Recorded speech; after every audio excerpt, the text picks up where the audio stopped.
Hey, what's going on there, folks? So, if you're new to my channel here, my channel is about making things last. This video specifically, I'm just obviously, if you clicked on it, you read the description. I'm just talking about my snorkel on my truck, the pros, the cons, and I'm just going to talk a little bit about why I like it on there, why I wish sometimes I didn't put it on there, and what it's used for, and how it's going to benefit you in some ways, and how in other ways it's obviously not going to benefit you. So I'll first off, I'll kind of turn around and I'll show you how it attaches to the body, fender, and basically all the way into the air intake system and how it works. And we'll go from there. Okay, so coming up here, looking at the snorkel, obviously you've seen them on a million vehicles and you're thinking about it yourself. This, by the way, is just an eBay one I got for Christmas a few years ago. It was, it's pretty cheap. So even if you're taking matters into getting something cheaper, it'd probably be even worse on some of the cons. But anyway, looking here at the actual pillar on the truck, so it attaches with a little like 90-degree piece of stainless steel. And you have the option to, I think some people actually put them on there with double-sided tape. I don't believe it came with it. It comes with a couple little holes in there, some screws.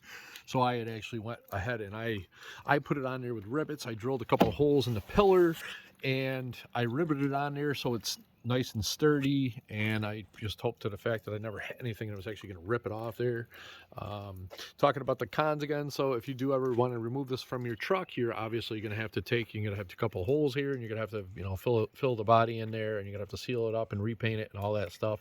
So that's one reason why I guess if I did trade the truck in and it was just going to a dealer, they may not want it on there. Of course, in today's world, I don't know, some kid might come along and say, oh my god, it's got a snorkel, I want it. But anyway, moving on there, that's that part of it. Talking about this up here, I also heard another story on somebody's driving down the road, and in a world where you don't ever think something could happen to you, somebody said somebody flicked the butt out the window, a cigarette butt, and it was on, went inside there, and I guess it melted or they started seeing the smoke and actually started their snorkel on fire. So I guess one out of a million chances that could happen. And also I put a screen in here so that it doesn't collect the bugs actually don't go in and travel into the air intake system down to the filter. So that's another con. Don't have your buddy in front of you smoking a butt and flicking a butt out the window at you. So moving on here, obviously it's got to go in through the fender. Unless it's for looks, then you're going to have a hole you got to drill. They give you a template when you buy one of these, whether it's a cheap one or an ARB or something, with a good brand. Obviously you're going to have to drill a hole in your fender.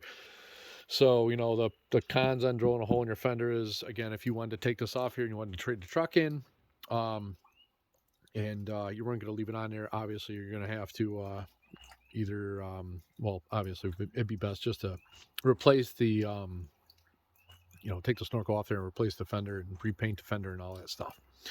So moving on here again, it's just pretty simple. It's just got a tube. You got to take the inner fender liner out, and it just goes down and connects to your factory air box.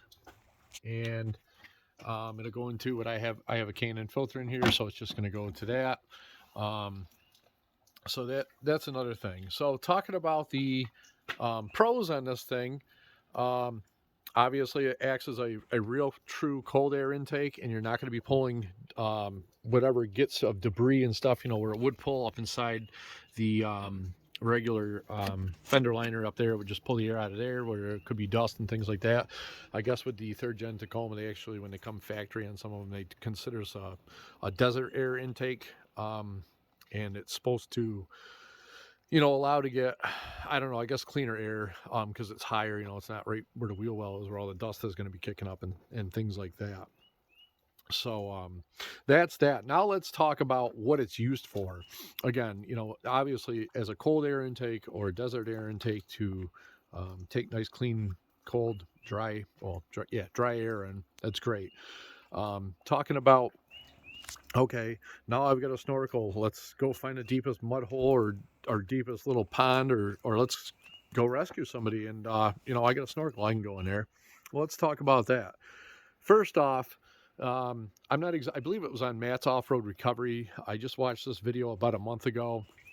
So they took a Tacoma into like some kind of a bay of water, whether it was a little pond or a creek or something like that. And the next thing you know, they had actually, the airbag, it was up past the doors, water went inside the vehicle, and it popped the airbag off. So before you're thinking about, oh, I'm going to buy a snorkel so I can go underwater, well, think twice, because those things do happen. Well, it may not have happened. It might not happen to everybody. Water and electricity obviously don't mix. So even just looking underneath your hood, if you go up past even where the snorkel body is, you're just asking for trouble, because everything electrical is right there. Your alternator, I'm down on the other side on a 4-liter on a Tacoma, and things like that. So I don't want to veer anybody away. If you're looking to get a snorkel, it's great. Kind of going to make this video short and sweet, but consider subscribing if you are new to the channel, or if you're a returning subscriber. Well, hey, thanks so much for watching another one of my little videos, and consider giving it a thumbs up and comment. Let me know what you think. But again, moving on here, them are some of the pros and cons. Comment and let me know what you think, or if you're thinking about adding a snorkel and you have any questions or anything like that, more than what I talked about, go ahead and let me know. Thanks for watching.